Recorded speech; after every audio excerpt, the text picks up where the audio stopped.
Hey guys, it's Basil here with VTech at the launch of the Huawei Porsche Design Mate 9, giving you what is probably the most obvious comparison I could. The Huawei Porsche Edition Mate 9 versus the Samsung Galaxy S7 Edge.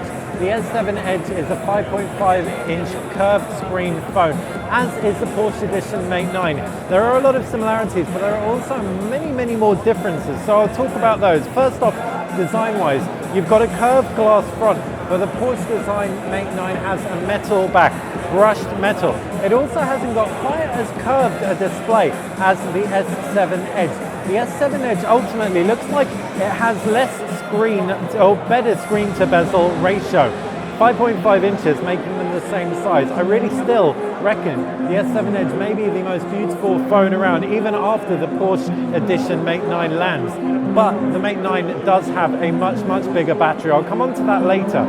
You can see on the front very similar looking home buttons, but they are actually different. You have a capacitive fingerprint scanning button, which isn't actually a physical button, whereas the button on the Samsung Galaxy S7 Edge is physical.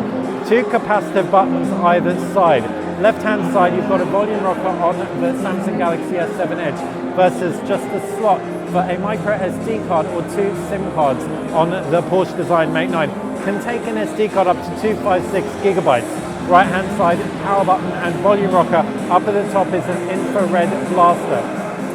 It's also got a USB-C at the base and a bottom firing speaker versus micro USB and a bottom firing speaker. Both have 3.5mm headphone jacks, while up at the top, infrared blast, like I said on the Mate 9 Porsche Edition, but you've got the SIM card slot on the S7 Edge. Around the back, it's a 12 megapixel camera with optical image stabilization versus a dual camera on the back of the Mate 9. You've got optical image stabilization on the 12 megapixel RGB sensor, but not on the 20 megapixel black and white sensor.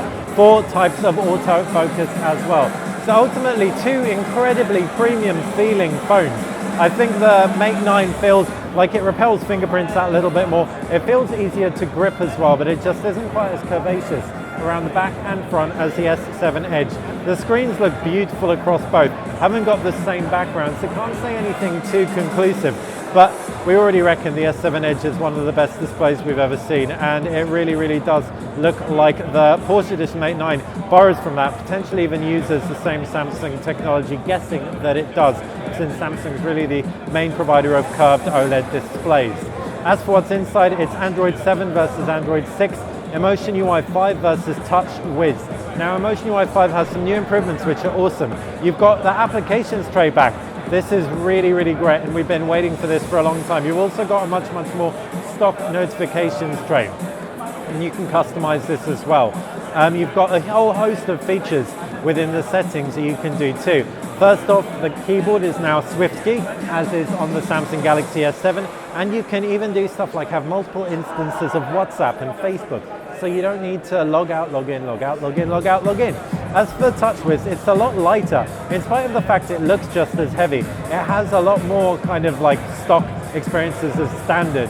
It really is quick. Haven't found it slow down too much.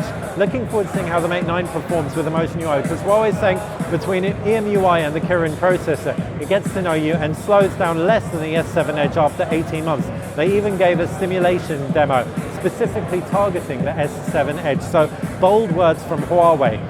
As for the internals, like I said, Kirin 960 with 6 gigabytes of RAM.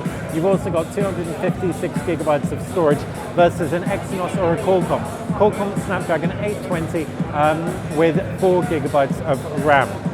You've also got 32 gigabytes or 64 gigabytes. Both of these devices are indeed expandable. The camera setup's a 7 megapixel front camera on the 5 megapixel front camera, on the S7 Edge versus an 8 megapixel front camera, and we've already covered those rear cameras.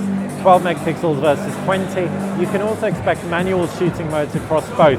Huawei's is a little bit better in terms of giving you spoon-fed kind of light trail features and stuff like that, like light painting. What's also really nice about Huawei's camera is if you jump into the settings, you can see a real explanation of every single setting, which is going to be perfect for newbies. That said, Samsung's will still give you those manual features, so light trails are not beyond your reach on this. Both can shoot 4K video, optical image stabilization will make that look very good as well, and batteries, 3600 milliamps versus 4000 milliamps under the hood, with both supporting fast charging. So it's pretty clear that the Huawei Mate 9 Porsche design is coming straight for the Samsung Galaxy S7 Edge, but it is also going to charge a lot more, 1,395 euros, versus you can probably pick one up for around 600 or so euros at this stage. So it really is practically, well, it is double the price. Is it worth it?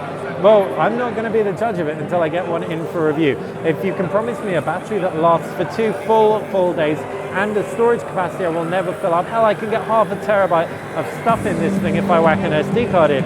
It may be for a superpower user.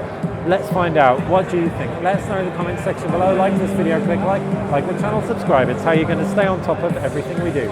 Thanks for watching VTech.